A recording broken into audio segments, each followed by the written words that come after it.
Welcome back, Holly. We are Thank so you. excited to have you. I'm so excited to be here. I had such a good time last time, so. Yes, if you haven't seen Holly's last episode, you should definitely check it out. She talks all about divorce in the LDS Church and just kind of her experience with that. And we're so glad to have her back to talk about raising kids as a single parent. Yes.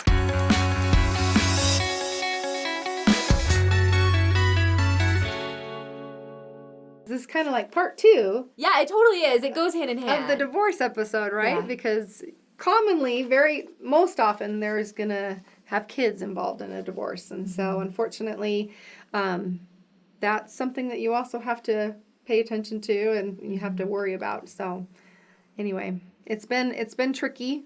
Of course, from my last episode, I talked a lot about the challenges I had personally, but there's been a lot of challenges as far as my kids have been concerned as well. They've been through a lot, and it's been kind of tricky to adjust my Sundays, now that there's just one parent on the bench. Yeah, no, tell us about that. What was that like? I think that Sundays are really hard, and this is kind of what you hear out there with a lot of single parents, is that Sundays are... They're like a completely different experience once you go through a divorce. Of course, the first thing you think about is the loneliness. Going to a church building, you sit down in your ward for sacrament meeting, and you just see everybody with their families. Yeah. You see moms and dads and kids in between the moms and dads, and whenever one of the kids is acting up, you have one parent take the kids out, and then there's the other parent still there to, take care of the kids there. And so that's, those are just like the basic logistics that have changed as far as, not having another pair of hands to help out. Because how many kids do you have again? I have 3 boys. 3 boys. Yeah, and luckily they're older. Right. So my youngest is 8, and so I didn't, when I got divorced, he was almost 5, so he's still kind of in the toddler age, but still old enough to, I think, behave himself in sacrament meetings, so that's good. But there are those people that have younger kids where they have to take care of their toddler, and then they have other kids still on the bench by themselves, and so I mean, just all those things changed right off the bat. I think another thing that was really hard as far as Sundays go is that for me it was interesting because my kids, I have 3 kids and I only have 2 sides. And I always would come home from church thinking, man, I wish I had 3 sides. Because every Sunday there was an argument. I get to sit next to Mom. No, I get to sit next to Mom. I actually have a picture and I have it framed. It's so cute. I've got my youngest, and he was like 5 or 6 at the time, sitting on my lap. And then I have, my other 2 boys sitting on each side, and they're both leaning on me. And I remember taking a picture and posting it on Instagram or something saying, Sunday skills, hashtag skills, because we'll have to get that photo and put a picture of it. It's so fun because cute. That's really what it was. And I think that after the divorce, the kids are very needy and emotionally, hungry, and they really need a lot of attention and hugs. And so that Sundays, it just kind of became a big love fest. And I loved it. I loved having my kids snuggle up to me, but, it's a little difficult when you've got all these kids wanting this attention and you're the only one there, so... I know, I can't imagine, because when my mom and dad got divorced, I was 6 and my little sister was 3. So she was little. And my mom, I can't imagine how hard that would be having 2 kids by yourself at church when you're sitting for long periods of time and you have to be quiet. So mad respect, especially boys. I just have 2 sisters. Yes, they're cute. Oh, they're good though. They're good boys. But we've learned to adjust our Sundays, There another aspect of Sundays were just, the lessons that were given, not just in the adult classes, but also with the kids in primary. I'm sure that they continue to have lessons in primary about eternal families and singing about the temple, and I love to see the temple, and I have a family and I'm going to live with them forever, and I'm sure that my youngest, he came to me one time and he asked about that. He was like, well, Mom, does that mean, since you and Dad are divorced, does that mean that our family's still going to be together forever? And so it's hard to explain to your kids, especially the younger ones, exactly, the doctrine and how that works when you have a divorce, and if it affects their family. And so the only thing that I've been able to tell my kids is that your dad will always be your dad, and your mom will always be your mom, and will always love you. But hopefully, I also try to let them know that you will always be sealed to me as your mom, no matter what. And maybe you'll even be lucky enough to, have a stepmom, stepdad that will also be part of your family. So I kind of try to put a positive spin on it. So which I feel like that's a great response. Right, exactly. It was just hard because I remember when I was in primary growing up, I would hear about, or you would even see like your parent or your friends with their parents, their mom and dad, and I used to just sit there and watch like, why can't I have that? Which now I've learned to understand that divorce for my parents actually worked out, like everything worked out how it was supposed to, and I'm glad it worked out, and I learned a lot through those experiences. But when you're young, it's just hard to comprehend, especially when you see what looks like perfect families all around you and singing all the perfect songs about when daddy comes home and everything. Right, So I totally get you. Yeah, that's totally true. So, but as far as me and my attitude, 2 lessons in church, in Relief Society, we'll have a lesson about the priesthood in the home. And that's always been really a big struggle for me, just because, we didn't have the priesthood in the home for several years, and now that my oldest is 16 and he's actually really stepped it up and taken on the role of the priesthood holder, and he seems to be very fatherly to his younger brothers, and again, it's taken a while because he's had to mature some, but for the first little while it was really hard because we used to have Dad give the kids blessings, every beginning of every school year, and after the divorce, that just didn't happen, and I don't think that the kids were really bothered by that, but I know that really affected me, knowing that wasn't an option. And and we've had great priesthood leaders in the church who have opened their homes to us and made sure that I knew that they were there to come over whenever I needed. And so that was good, but it's still not the same, it's still not the same not having Dad there with the ability to, give them blessings and that kind of thing. So that was a big struggle for me. A lot of times we'd have lessons about relationships, and it's really hard for me to not make a snide comment about, marriage, or about, someone said once, well, what happens when your relationship with someone that just doesn't quite work right? And I just kind of under my breath, well, you divorce them or something like that. Oh my gosh, and again, it's hard. It's hard for me to not make that comment just because, you have this attitude that a little bit, and you of course don't want to admit it, but you have to sit, at least acknowledge that you feel a little bit, I don't know, a little bit tricked a little bit. Because, you grow up, again, in Young Women's talking about forever marriages and that. Write down all the qualities you want in your spouse. And it's going to be forever. And then when it doesn't happen, you get kind of, I don't know, you feel gypped. Like, how come no one taught me about this? How come no one taught me about what am I supposed to do when I don't have a spouse? And so it just kind of changes your attitude, at least for a little while. And I think that I've come a long way to coming back to understanding, the whole purpose of the divorce and the trials and the strength that it's given me. But at the time, I was very, I don't know, bitter a little bit. It's just hard because our church has such a focus on families.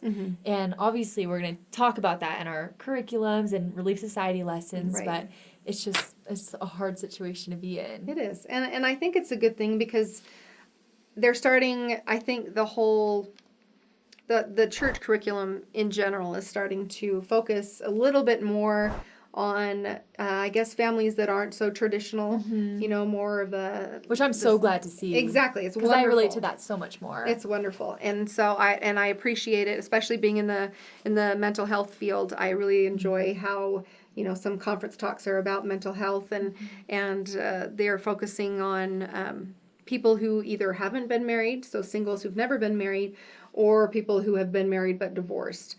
And so I've really appreciated, the little bit of the change in the tone of the whole, gospel curriculum. So I think it's great. Absolutely. Me too. Yeah.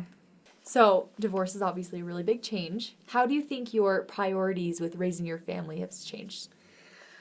Wow. My priorities seriously have done a 180-degree turn. I mean, it's crazy how much old priorities just seem to not matter anymore. I just remember every night, when I was married, I'd always have to worry about, what am I going to make for dinner tonight? And now I'm just like, oh, it's dinner time. Well, let me look in the cupboards and see what I have, because you're just so busy during the day with work or school or whatever it is. But it's also affected the kids, I think, in their, extracurricular activities, even church activities. Like, for example, Scouts took the back burner after I got divorced. I was a scout leader, and I was always very involved with the Scouts for my two oldest when they started. Then I got a divorce shortly after my middle son turned 8. And so as soon as I was single, all of a sudden it's just, I never thought about Scouts, and it actually became kind of a nuisance to me because I knew that's what the scout leaders expected. You need to work on this goal with your scout at home. And I just remember thinking, well, I'm not going to do that. I don't have time. I mean, I barely have time to sleep, So I'm like, of course I'm not going to have. And so I was worried that my kids really wanted to accomplish all these things in Scout, because I know my oldest had a great time in Scouts. And so I was very involved in his. But now it's just kind of like, well, if we get to it, we'll do it. Right. But it was really hard for me to accept that I'm just not going to have time for that kind of stuff anymore. I used to teach my kids piano lessons, and as soon as I was single, I just didn't have time anymore. And, my oldest quit piano, and then my middle son, who had a little more talent, it was kind of like every once in a while I got to helping him on the piano. And then when I was full-time school, I didn't have time to teach him at all. So, I mean, it's just interesting the priorities that I had when I had more time. Absolutely. And it's hard to let go. It's hard when you're in one kind of lifestyle just to completely change it. So how did you deal with that? Yeah, it was rough at first. I just really didn't. It was rough mainly because I felt like a failure because I couldn't do everything. And I just knew that my life was going to be different. And so that was hard for me. But I think also it was a little bit difficult for us as far as the schedule goes on the weekends, because I lived in Logan, the kids' dad lived in Salt Lake, and so because of that, they spent almost every weekend with their dad, 3 of the 4 weekends. And so on Sundays, the problem was, well, are you going to be going to church with your dad? Are you going to be coming home? Gotcha. Luckily, in my situation, my kid's dad wanted my kids to attend the same ward every week. Now, that's not the way it is. There's actually quite a few single parents out there who the other parent either doesn't attend church anymore at all, or, they do trade off and on. And so, I mean, think about the kids' perspective. Attending a new primary class or a new Sunday school class every other week, you're not going to really feel like you belong. Yeah, that's exactly what I had growing up, because my dad left the church, and so we didn't go, and I was with my dad every other weekend. So when I was with my dad, we didn't go to church at all. When I was with my mom, we went to church. But it was hard because I never really had super important callings. I was never like in the presidency for young women because I wasn't there. Right. So it's definitely hard. So I'm glad that your kids were able to go. Yeah, mostly for the most part, they came to the same ward every Sunday, which is awesome. Which was good, because then they were able to attend their weekly activities with the young men and that kind of thing. But even then, with a divorce, there's a lot of moving involved. I've moved 4 times in 4 years. Oh, I can't even imagine that. I hate moving. I hate moving. It's the worst. Ask anyone, what's Holly's least favorite thing to do? It would be moving. And I just feel bad because when you're renting a house and it's put on the market, you really don't have much of a choice. Yeah. And then when I graduated from school, the decision to come down and be closer to the kid's dad involved a move. And I knew it was going to be hard on the kids, but I just felt like this was the right thing to do. But even so, when you're moving that often, you're moving schools, you're moving wards, and so they just kind of never really felt like they belonged. And so it's been really rough, because I never thought that my kids would be in this situation again, of not really feeling like they have a home ward, right, in a place where they have good friends at church and at school. It's always been just bouncing all over the place, and so that's been rough, especially for Sundays. You obviously have a very positive outlook on everything. You're a very positive person. Oh, I hope so. Respect a lot. I think that's awesome. I try to be. How do you think sometimes. you come through and are able to look at this positively now and find the good? You know what? I think that there have been some really good positive experiences, mainly relating to, church and church callings and I guess blessings as far as living the gospel. Since I've been divorced and since being single, I think being in a new ward, it's kind of interesting because usually they will accept you with arms wide open and they'll know your situation. They know that you're a single parent, and usually immediately they're reaching out to ask you, what can we do to help? And and as far as like home teaching, and I know it's not called that now, but they'll give you a couple instead of two. And so it's really nice because the couple together, it just seems like I saw them a lot more than I ever did the two men that would come to see my family. And so that was really nice. And it was always really great because neighbors in the area, whenever there was a big snowfall, they'd come and they'd bring their snow plows and they'd, plow the driveway. And so I had a lot of help with that kind of stuff. And so I guess in a way that's kind of been an upside to it. And what advice would you give to someone who's going through a similar experience to what you've been through? Advice? I think just make sure that, just make sure that everyone knows your situation. I don't think that some people are still, hesitant to talk about it. And this kind of goes back to the divorce episode.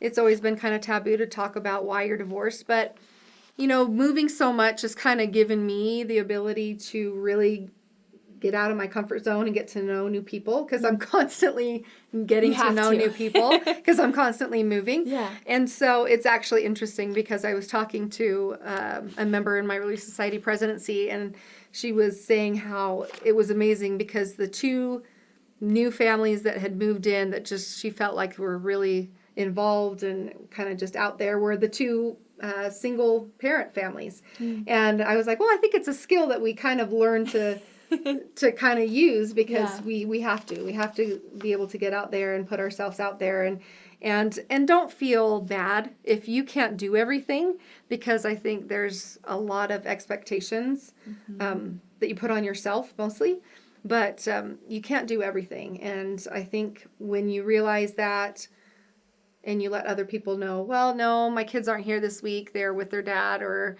sometimes you go out of town and the kids are gone, and sometimes you're gone from your ward for weeks at a time, especially during the summer when the visitation's different. And then when you come back, everyone kind of looks at you like you're the prodigal son, like, oh, well, where have you been? So, that's kind of hard. It seems, like I said, it's a little more sporadic when you're at church. It's not that I'm not going to church. It's just I'm not always at my home ward, So, I love that. And I love the kind of idea of not comparing yourself to other people, because sometimes you can't do everything. Because I remember I would look at my friends' situations and they would have, both parents, their mom might be at home or working, and I would talk to my mom and say oh, well, my friends are doing this and their mom is doing this, and she just has to explain it to me they, it's a different family situation. Right. And I feel like once my mom started to accept that and not feel guilty, I was feeling better about it as well. Yeah. So I think that's a great thing. Don't compare yourself to other family. Just do your own personal best, because that's the best you can do. Right. And don't apologize. Yes. Don't apologize to other people. Don't apologize to your kids. A lot of times my kids will complain because I make the same dinners all the time. And so, there's been some times where I'm just like, you know what? I'm sorry you don't like my dinners, but, I'm doing the best I can. And I'm sure they're great. I'm sure they're wonderful. And they're fine, but, sometimes I used to let that affect me. But, you really can only do your own thing. And there was a good quote in a conference report back in 1984, and I like to read that quote. This is a really good one, about not comparing yourself to others and not getting, being hard on yourself. Sisters, do not allow yourselves to be made to feel inadequate or frustrated because you cannot do everything others seem to be accomplishing. Rather, each should assess her own situation, her own energy, that's important. Yes, it and is. her own talents, and then choose the best way to mold her family into a team, a unit that works together and supports each other. Only you and your Father in heaven know your needs, strengths, and desires. Around this knowledge, your personal course must be charted and your choices made. Man, I need to make that like my phone Isn't that background. wonderful? That is awesome. And of course, that doesn't apply just to single moms out there, but I think it especially applies to single moms out there. What is your energy? I mean, we all know everybody feels this way, but I'll tell you what, now that I'm working and being a single mom, I get home, some days I'm just like, everyone is going to bed at 8 o'clock tonight. We're going to say prayers and everyone's getting to bed. Well, it's only 8 o'clock, Because you need to go to bed at 8 o'clock. I need to go to bed, seriously. Oh. So don't judge yourself. Just, measure what you're able to do and just be okay with it. Absolutely. For sure. And how has your testimony and faith been affected by this experience? Wow. So much. I think you never know how strong you are until being strong is the only choice you have. And relying on the Lord is the only choice you have. I have so many times been essentially compelled to just let go and let God fix whatever or to guide me. And I just remember so many times thinking to myself, right now I should be freaking out because my house is going on the market. I don't have anywhere to live. It's in the middle of the school year. And I just had this comfort that everything was going to be okay. And that just kept happening over and over and over. And my life just kept being guided the way it needed to go. And never once have I doubted that I would be left alone to make hard decisions or that I would be left homeless or, not knowing where to go. And so it's really helped me and built my testimony on personal revelation and how Heavenly Father knows the needs and the wants and the struggles of those women out there or fathers who are single parents. And He is very much aware of what we need, and He's not going to leave you alone. And as long as you're doing your best, again, we were talking about just doing our best and striving to live the way that you were taught, He's going to be there, and you're going to have extra blessings and extra strength that I've never even seen, never even experienced when I was married. So it's wonderful. It's wonderful to know that you're not left alone. Absolutely. Oh, thank you so much for that beautiful testimony, and thank you for coming on the show. You're welcome. We absolutely love having you on. Thank you. I know your story is going to help a lot of people. So if you are compelled, and if you're watching, to leave a comment. We would love to know your experiences with this, or if you have any comments on the episode. Thank you again, Holly. Oh, you're Be so sure welcome. to thank Holly in the comments for coming on. Be sure to subscribe to our channel if you haven't already. Oh my gosh, yes, I love it. You are like killing it. And hit the notification bell so you're notified when we upload a video. You can also connect with us on all of our different social medias. We're on Instagram, Facebook, and Twitter. And we'll see you guys next time. Bye. Bye. I just want to give you a hug. Thank you. Everything you said just resonated with me so much, and that was like so much comfort. I want you to meet my mom. I think you would help her. I would make her watch this.